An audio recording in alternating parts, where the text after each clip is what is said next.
మనం parliamentary democracy మన constitution రాజ్యాంగాన్ని 1950లో రాజ్యాంగాన్ని మనం అమల్లోకి తెచ్చుకున్న తర్వాత 1952లో పార్లమెంటు డెమోక్రసీ మొట్టమొదటి పార్లమెంటు ఎన్నికలు ప్రారంభమైనటువంటి సంవత్సరం ఏది?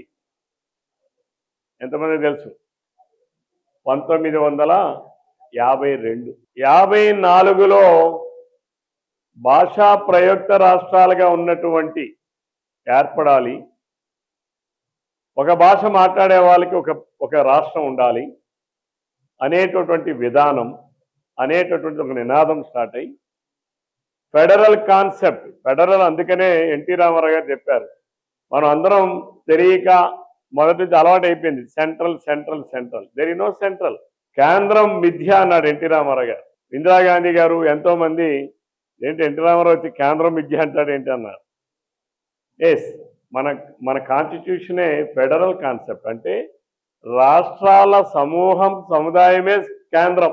అంతేగాని దేర్ ఇస్ నో సెంట్రల్. మనదేం రాజరిక పరిపాలన కాదు, ప్రజాస్వామ్య పరిపాలన. ఆ రోజు మనం మెడ్రాస్లో ఉన్నటువంటి మన ఆంధ్రప్రదేశ్ రాష్ట్రాన్ని అప్పుడు కమ్యూనిస్టులు దేశంలో కానీ మన రాష్ట్రంలో కానీ చాలా బలంగా ఉండేవారు. ఇప్పుడు ఆ తర్వాత ఇప్పుడు కమ్యూనిస్టులు ఆల్మోస్ట్ పెద్ద జెండాకి పరిమితం అయ్యారు తప్ప, అంటే వాళ్ళు విధానాలు నినాదాలు మార్చుకోలేకపోవడం వలన విశాలాంధ్ర అని పేరు పెట్టమని వాళ్ళు అన్నారు. అంటే అన్ని ప్రాంతాలు, అన్ని సామాజిక వర్గాలు, అనేక సంస్కృతులు, అనేక సాంప్రదాయాలు ఇమిడి ఉన్నాయి కాబట్టి దీన్ని విశాలాంధ్ర అని పెట్టమంటే అప్పుడున్నటువంటి పెద్దలు మరి ఎందుకు తెలియదో మనకు తెలియదు. కానీ ఆంధ్ర అనే నామకరణం ఎలా వచ్చింది? అంత ముందు నుంచి ఉంది. తర్వాత మనం 56లో తెలంగాణను కూడా మన ప్రాంతంలో కలుపుకున్న తర్వాత అప్పుడు ఆంధ్రప్రదేశ్గా అవుతాయి.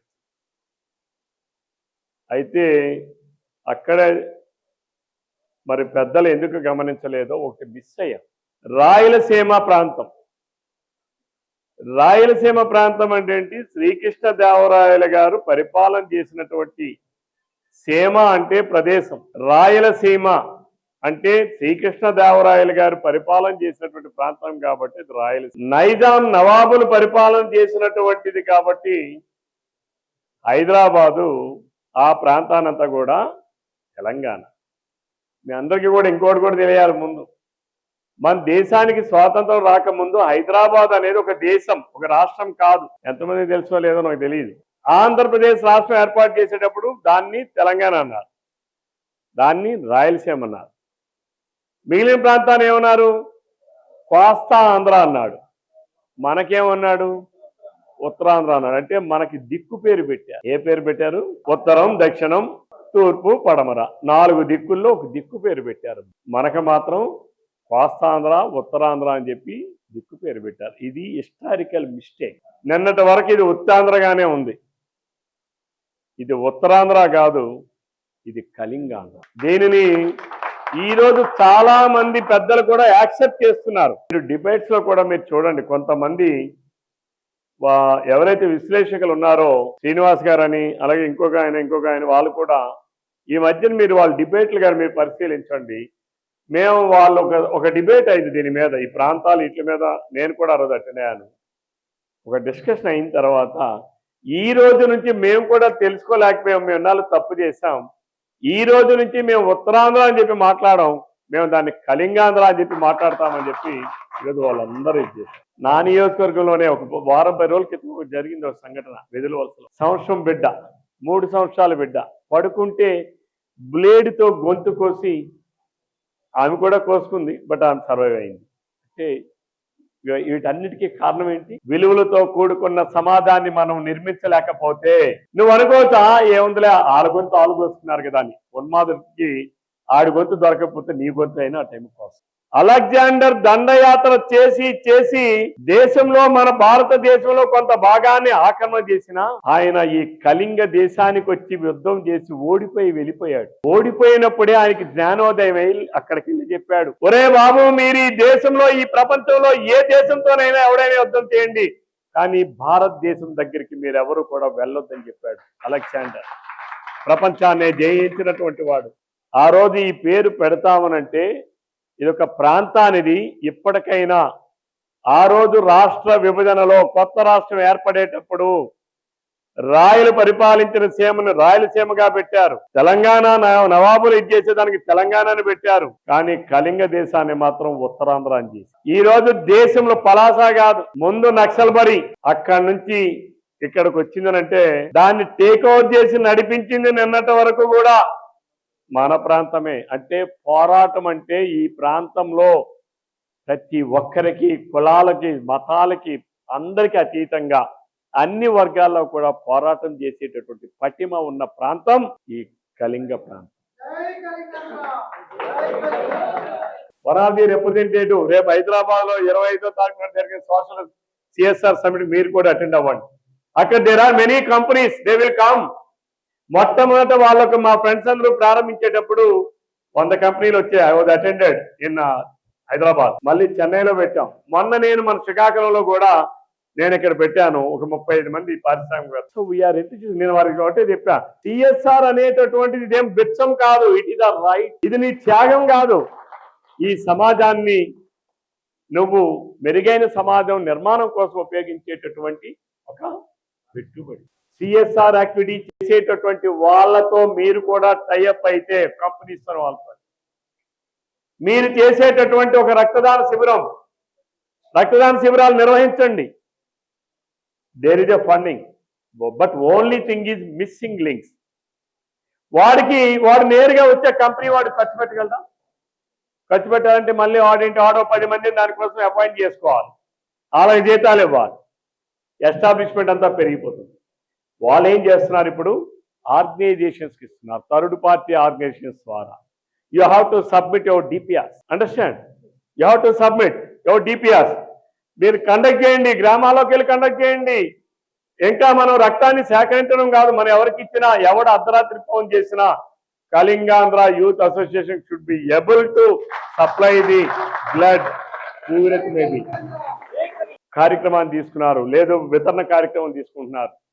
అట్లానే ఇంకా మీరు చేసేటటువంటి ఏ కార్యక్రమం అయినా ఒక పక్కన మనం ఇందులో భాగస్వాములు అవుతూ నిర్మాణాత్మకంగా ముందుకెళ్తూ ఫండింగ్ను కూడా చూసుకోవాలి. ఎందుకంటే మన ఆర్గనైజేషన్ని మీరు తీసుకున్నటువంటి ఈ నిర్ణయాన్ని ఫర్ ఎవర్గా నడపాలి. ఇదేదో ఈ రోజు ఆర్గనైజేషన్ పెట్టాము రేపు మళ్ళీ క్లోజ్ చేస్తామనేది కాదు, ఇది నిరంతర ప్రక్రియగా ఉండాలి. ఇప్పుడు రెడ్ క్రాస్ ఉంది, రెడ్ క్రాస్ నిరంతర ప్రక్రియ కాదా? అందరి ప్రజల మైండ్లో ఏముంది?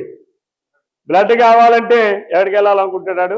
చదువు లేనివాడు, చదువు రానివాడు, మూలను ముసలిదాయి కూడా అయ్యా అక్కడెక్కడో రెడ్ క్రాస్ ఏదో అంటాను, దానికి వచ్చిన భాషలో మాట్లాడుతుంది.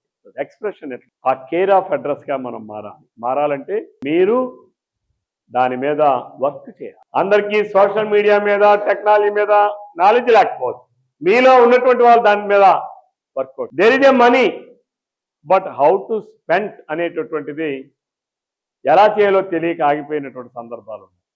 డబ్బులు ఉన్నాయి కానీ ఎలా ఖర్చు పెట్టాలో తెలియదు. ఒకవేళ కోన రవికుమార్ డైరెక్ట్గా ఇచ్చేట్టు నొక్కేస్తాడేమో ఒక భయం. అవునా కాదా? ఇంకోటికి ఇస్తే నొక్కేస్తాడేమో. అదే మనం ఒక ఆర్గనైజేషన్ ద్వారా వెళ్తే తప్పనిసరిగా మనం ముందుకు వస్తాం. ఒకప్పుడు నేను 95లో 4లో ఎంపీపీ అయినప్పుడు చంద్రబాబు నాయుడు గారు జస్ట్ అప్పుడే 95లో వచ్చారు. ఆయన జన్మభూమి, శ్రమదానం, కొత్త కాన్సెప్ట్లు అన్ని పెట్టారు. అంతవరకు అడ్మినిస్ట్రేషన్ డోర్ స్టెప్స్ లేదు. ఎన్టీ రామారావు గారు సమితులు రద్దు చేసి మండలాలకు వెళ్ళాడు. చంద్రబాబు నాయుడు గారు అడ్మినిస్ట్రేషన్ డోర్ స్టెప్స్ తీసుకెళ్లాడు, ఇంటి ద్వారా దగ్గర తీసుకెళ్లాడు, by way of Janmabhoomi and other concept. ఇప్పుడు ఎయిడ్స్ మన జిల్లాలో 23 జిల్లాలో హైయెస్ట్ ఎయిడ్స్ పేషెంట్లు ఉన్న జిల్లా మన. ఎందుకు? సుదీర్ఘమైనటువంటి నేషనల్ హైవే, సుదీర్ఘమైనటువంటి కోస్టల్ బెల్ట్. ఆడికి వెళ్తాడు సీమెను, అక్కడి నుంచి అంటించుకొని వస్తున్నాడు. లారీ కూడా వస్తుంటాడు, ఎక్కడి నుంచి వస్తున్నాడు, ఇక్కడ దిగుతాడు, హోటల్కి వెళ్తాడు, లాడ్జీలకు వెళ్తాడు, తినడానికి వెళ్తాడు, డాబాలకు వెళ్తాడు, ఇక్కడ వదిలేసిపోతున్నాడు. అంటే ఏమవుతుంది? AIDS is a transmit program, అంతే కదా? ఒకరి నుంచి ఒకరికి సర్క్యులేట్ అవుతుంది, మనీ సర్క్యులేషన్ లాగా. ఆ రోజుల్లో మాట్లాడాలంటే సిగ్గు అందరికి. ఎవరు మాట్లాడేవారు కాదు. పొలిటీషియన్ మాట్లాడు, మెడికల్ వాళ్ళు మాట్లాడరు, ఆడపిల్లలు మాట్లాడరు, ఉద్యోగస్తులు మాట్లాడరు, ఎక్కడ చంద్రబాబు నాయుడు గారు వన్ ఫైన్ మార్నింగ్ ఈ started voice in the public day. అందరూ మాట్లాడి ఏఎస్ఐకి వెళ్ళామంటే అడ్వర్టైజ్మెంట్లు ఇచ్చాం, పులిరాజు ఎక్కడా అని. ఇచ్చామా లేదా? మీకు అప్పటికే కొంతమంది ఇంకా పుట్టలేదేమో. పులిరాజుకి ఎయిడ్స్ వచ్చిందా? అనేక వేదికల మీద మాట్లాడాం, సభల్లో మాట్లాడాం, గ్రామ సభలో మాట్లాడాం, అందరూ మాట్లాడటం మొదలుపెట్టాక ఏమైంది ఈరోజు ఎయిడ్స్ నియంత్రించగలిసాం. వ్యాధి ఉంది కానీ ఇప్పుడు ఏం చేయగలిసాం? నియంత్రించగలిసాం, కంట్రోల్ చేశాం. By way of talking, by way of mouth to mouth ప్రచారం ద్వారానే కంట్రోల్ చేశాం.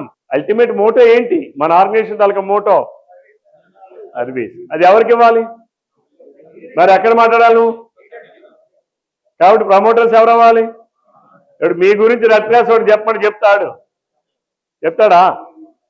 చెప్పడు కదా. అందుకని లేదు ఎవడైనా వెళ్ళి నా గురించి చంద్రబాబు దగ్గరికి వెళ్ళి ఈయన మంత్రి ఇవ్వండి అని ఎవడు చెప్తాడు ఏంటి? నాకు ఎవడు చెప్పడు, ఎందుకంటే ఆడిపోదాగా. అలాగే నేను చెప్పను. అంటే ఏంటి? మనం we should promote your self.